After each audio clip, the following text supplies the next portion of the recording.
Okay, 1 Samuel chapter 1 and verse 1. And there was a certain man of Ramathaim Zophim, of Mount Ephraim, and his name was Elkanah, the son of Jehoram, the son of Elihu, the son of Tohu, the son of Zoph, an Ephrathite. And he had 2 wives. The name of the one was Hannah, and the name of the other was Peninnah. Peninnah had children, but Hannah had no children. And this man went up out of his city yearly to worship, to sacrifice unto the Lord of hosts in Shiloh. And the 2 sons of Eli, Hophni and Phinehas, the priests of the Lord, were there. And when the time was that Elkanah offered, he gave to Peninnah his wife and to all her sons and her daughters portions. But unto Hannah he gave a worthy portion, for he loved Hannah, but the Lord had shut up her womb. And her adversary also provoked her sore, for to make her fret, because the Lord had shut up her womb. And as he did so year by year, when they went up to the house of the Lord, so she provoked her, therefore she wept and did not eat. Then said Elkanah her husband to her, Hannah, why weepest thou? And why eatest thou not? And why is thy heart grieved? Am I not better to thee than 10 sons? So Hannah rose up after they had eaten in Shiloh, and after they had drunk. Now Eli the priest sat upon a seat by the post of the temple of the Lord, and she was in bitterness of soul, and prayed unto the Lord, and wept sore. And she vowed a vow, and said, O Lord of hosts, if thou wilt indeed look on the affliction of thine handmaid, and remember me, and not forget thine handmaid, but will give unto thine handmaid a man-child, then will I give him unto the Lord all the days of his life, and there shall no razor come upon his head. And it came to pass, as she continued praying before the Lord, that Eli marked her mouth. Now Hannah, she spake in her heart, only her lips moved, but her voice was not heard. Therefore Eli thought she had been drunken. And Eli said unto her, How long wilt thou be drunken? Put away thy wine from thee. And Hannah answered and said, No, my Lord, I am a woman of a sorrowful spirit. I have drunk neither wine nor strong drink, but have poured out my soul before the Lord. Count not thine handmaid for a daughter of Belial, for out of the abundance of my complaint and grief have I spoken hitherto. Then Eli answered and said, Go in peace, and the God of Israel grant thee thy petition that thou hast asked of him. And she said, Let thine handmaid find grace in thy sight. So the woman went her way and did eat, and her countenance was no more sad. Amen. And may the Lord bless his word. The last time we looked at this passage, we noticed some of the trials and tribulations that Hannah went through, and we'll touch on that just as we set the context. But let's go a little further out. Let's go a little further outside this family and remember the prevailing conditions at the time. And of course, they were this, that Israel was under Philistine control. Samson had seen a measure of deliverance, and the Lord had promised to Samson's parents that that's all he would see. It would only be a measure of deliverance. Nevertheless, now that Samson was dead and Eli was the judge, the Philistines were gaining ground. That's the first thing to note. The second thing to note is that Israel had lost out with God. And there are 2 very sad stories at the end of Judges, and one of them is the story of Micah and how he introduced idolatry to the Danites. And the other one, of course, is of homosexuality and the Benjaminites, and how this man's concubine was murdered in the processes of them fulfilling their lusts and desires upon her. And as a consequence, there was that awful battle. And on both occasions, it says this, and I quote the verse before in Judges 17:5 for the sake of context. It says, And the man Micah had an house of gods, and made an ephod and a teraphim, and consecrated one of his sons who became his priests. In those days there was no king in Israel, but every man did that which was right in his own eyes. Every man did that which was right in his own eyes. If every man did that which was right in his own eyes, what had they lost sight of? What should they have been all looking at that would have kept them right in God's eyes? What were they not looking at or listening to or responding to or following? And that is, of course, the first 5 books, the law of God. And as a consequence, when you set aside the Word of God, you have no stabilizer, you have nothing that sets the standard, and so you'll do what you think, somebody else will do what they think, and on and on and on it goes until everybody is doing something different. And if you ask them, why are you doing that? Oh, I think it's right. And it's right in their eyes. So that's what had happened. Israel had lost out with God and lost His Word. And as a consequence, the Bible tells us that as far as fresh revelation was concerned, God's Word had become scarce. 1 Samuel 3:1. And the child ministered unto the Lord before Eli, and the word of the Lord was precious in those days. There was no open vision. So anybody that wanted to hear from the Lord, it was rare, it wasn't open, it wasn't common, it wasn't normal, and therefore when it happened, it was of great value. It was very precious. Okay, into that sad time, of course, this story is set. And F.B. Meyer makes this comment in his Life of Samuel, and in the opening chapter when he's talking about Hannah, he said this: God's greatest gifts to man come through travail. Before Samuel could be given to his people, Hannah had to be a woman of sorrowful spirit. God's greatest gifts to man come through travail. And you know, if you look carefully in the Bible, you will find that every time a major victory took place in the work and will of God, every time there was an outpouring of His Spirit, every time there was a reviving, every time there was an act of salvation, you will find that somewhere somebody has been crying unto God for it.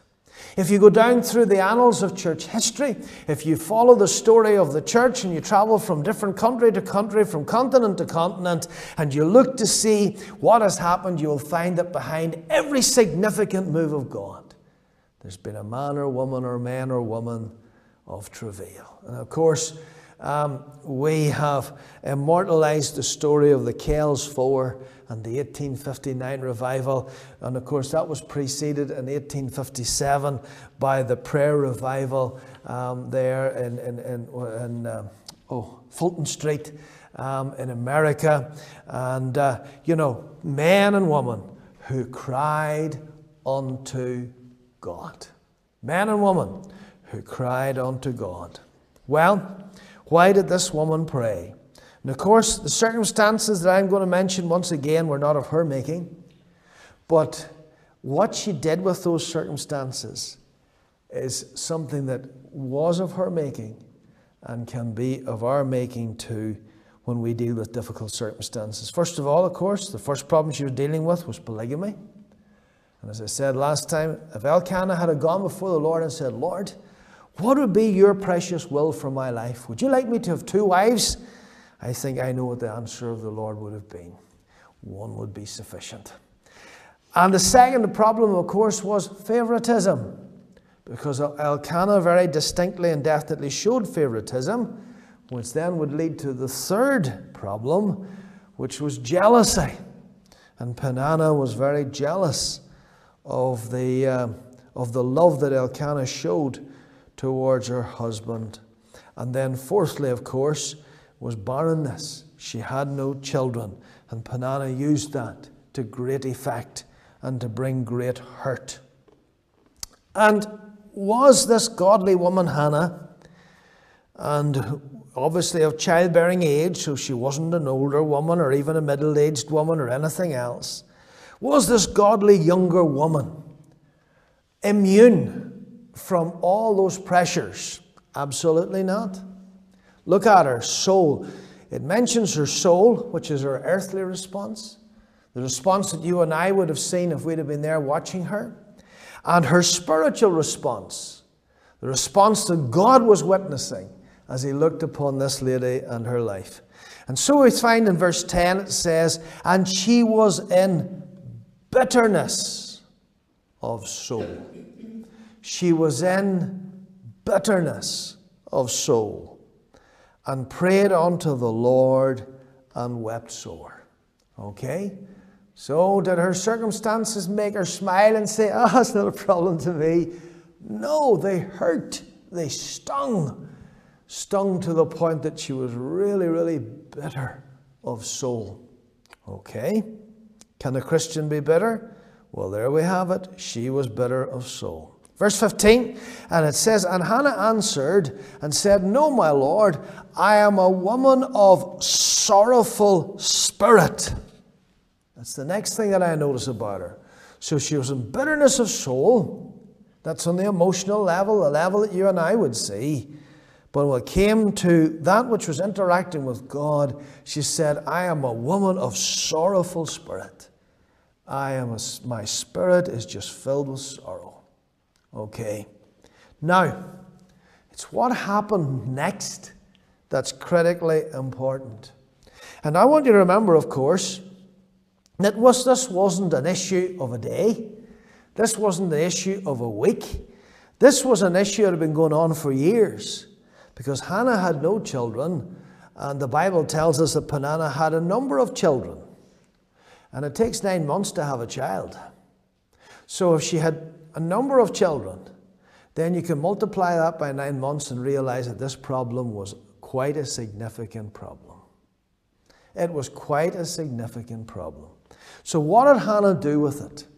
And you know, you and I will often find ourselves in trying circumstances and facing difficult situations whenever there's a severe temptation to be bitter of soul and sorrowful of spirit, and we might find ourselves in an anxious situation where we would join Hannah in weeping sore, just like she did in verse 10, and prayed unto the Lord and wept sore. What did Hannah do? Well, on this particular occasion, and I'm sure it wasn't the only one, Hannah expended her energy, not in retaliation, not in vengeance, not in complaint, but she did something. She went to the Lord in supplicatory prayer. And folks, every time we're tempted to be bitter, every time we're tempted to be sorrowful in spirit, we should turn our energy to something positive. Every time we are anxious over a situation, we should turn our energy to something positive. And the positive thing to do is to do as she did. And she was in bitterness of soul and prayed unto the Lord.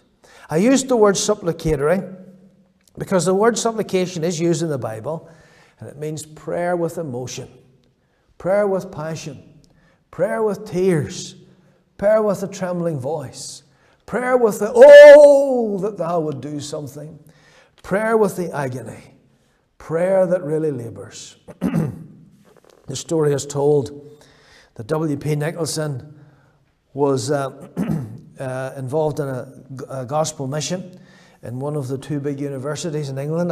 Can't remember whether it was Oxford or Cambridge, but one of the two. He was there as the substitute evangelist because the man who was meant to do it was sick. And the posh English and highly educated young students were not taken too kindly on this rough Irishman who was more used to speaking to farmers than to speaking to the Oxford graduate or Cambridge graduate, as the case may be, and the mission was tough. On one occasion, he was preaching on hell, and he told the story of a relative. I think it was an aunt or an uncle, and this student got up and stormed out, and Nicholson spoke back to him and says, now remember, if you die without Christ, you're going to hell. And the man shouted back at him, and what message have you for your auntie? That was the sort of tough mission that it was. And so Nicholson was spending much time in prayer. And whenever those who were coming to help him and support him came to collect him from his room, I think it was Stuart Holden, came to his room to collect him, to take him to the mission meeting, he had literally shredded the sheets of the hotel room and said, "William, what have you done?" And he looked with horror at the sheets, and in his agony of soul, crying unto God for the souls of these highly educated young men, and the battle was intense, he had grabbed the sheets and tore them. That's agony of soul. Not saying that's advisable. And of course he said, "I'll pay for that when the mission's over, I'll sort it out." But somehow you can understand the intensity of his prayer for souls, supplicatory prayer. I notice secondly that this woman engaged in surrendered prayer, because she uses a word that's very precious. She said to Eli, when Eli challenged her about being drunk, she said, "No, my Lord, I am a woman of sorrowful spirit. I have drunk neither wine nor strong drink, but have," and listen to these words, "but have poured out my soul." Can you just imagine a lady with a jug or someone there and it's full of something and you pour it out? Folks, in a sense, there's no gathering of it back. It's something surrendered. It's something that's gone. It's something that's given. And you pour out something, it's very hard to gather it up again.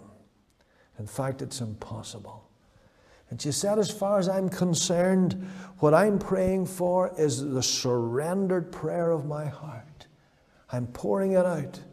And how deep and how far-reaching was this surrender? She said, "Lord, if you give me a man-child, I will give him to you." And the words that she uses, all the days of his life. Verse 11, all the days of his life. "And will give unto thine handmaid a man-child. Then will I give him unto the Lord all the days of his life." That's poured out. If you give me a child, Lord, I'll give him to your service. I'll give him to your work. I'll go further than that. I'll just give him to you. I will not look for him back. I will put no hold upon him. I will not hinder him in any way from doing your will. I will never want my boy to look after me. I want him to always be looking about your work and your will. And you know, that was quite a prayer, because every Jewish lady wanted a son to look after her in her old age. And she was saying, "I'm not worried about my old age, Lord. And I'm just pouring out my soul in a surrendered prayer. And if you answer this prayer, this child will be yours all the days of his life." But I noticed that her prayer was specific, because she says, "But will give unto thine handmaid a man-child." You know, again, F.B. Mayer said this, and I quote, "So many of our prayers miscarry because they have no special goal." Experienced saints who are versed in the art of intercessory prayer tell us of the marvelous results that have accrued when they have set themselves to pray definitely for the salvation of individuals or some good and perfect gift on their behalf. I think I need to read that again, because it's true. So many of our prayers miscarry because they have no special goal. Experienced saints who are versed in the art of intercessory prayer tell us of the marvelous results that have accrued when they have set themselves to pray definitely for the salvation of individuals or some good and perfect gift on their behalf. And that's it. You know, Hannah didn't waffle about and ask the Lord to, do this or do that, or speak to Elkanah, or do something to Peninnah, or whatever. She just labored one point. One point And she brought real pressure to bear upon that point. Lord, there is only one request. Did she pray it once? She must have, because the Bible tells us that it was persevering prayer. Because the Bible tells us in verse 12, and it came to pass as she continued praying. Continue means she kept on doing it, isn't that right? You continue something, you keep on at it and on at it. And she didn't let go of this prayer request. And we should never let go of our prayer requests until we have received an answer. And we'll come to that in a moment. But she persevered in this. She kept at it. I don't know how long that perseverance was, but long enough for Eli to note it and to pass remark on it. But there's something else about this woman. She had very perceptive prayer. Because there's something there that I never noticed till I was studying this. And she used a new name for God that had never been used in the Bible before. Okay? In verse 3, and of course we believe that Samuel was involved in the writing of this book. And he must have heard his mother say this. And that's how he had the story to record it, of what was going on in their home. But in verse 3 it says, and this man went up out of the city yearly to worship, to sacrifice unto the Lord of hosts. And then in verse 11 it says, and she vowed a vow and said, O Lord of hosts. Now that little expression might surprise you, but that is the first time ever that that expression is used in the Bible. But somehow or other, this woman knew that the Lord had regiments of army, regiments of soldiers. Hosts, a host would be an army. So if we have hosts in the plural, we have armies. And normally we don't talk about armies, but we talk about regiments. And we'll talk about the 14th Regiment and the 42nd Regiment and the something else of the Irish Fusiliers or the Grenadier Guards or the Scotch something else or whatever. And they're regiments. And this woman knew that I'm coming to a God who is powerful. I'm coming to a God who's in control. I'm coming to a God who's the leader of the armies of heaven. In other words, it's no mean and weak and helpless God that I'm coming to. Tonight, let's remember that. And you know, this name that she coined, this name that she used, this perception that she had, was cottoned onto by by many of the Old Testament writers thereafter, and it's used 243 more times in the Old Testament. But she was the first. She was the first. Somehow she recognized there wasn't just a God in heaven, but there were armies in heaven, much bigger and much stronger and much more powerful than her little problem and her little difficulty. And up there was her solution. It was very perceptive prayer. But you know, moving on, finally, it was answered prayer because she was given a promise. And that's in verse 17. Then Eli answered, said, go in peace. And the God of Israel grant thee thy petition that thou hast asked of him. You know, Eli did get things wrong. And there were times he said things and did things when he should have been stronger or better and took a more forthright and upright stand against what his own family were doing and so on. But there were other times when he got it right.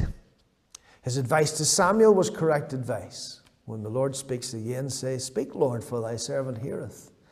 And on this time, on this occasion, he got his advice right too. He said, go in peace. And the God of Israel grant thee thy petition that thou hast asked of him.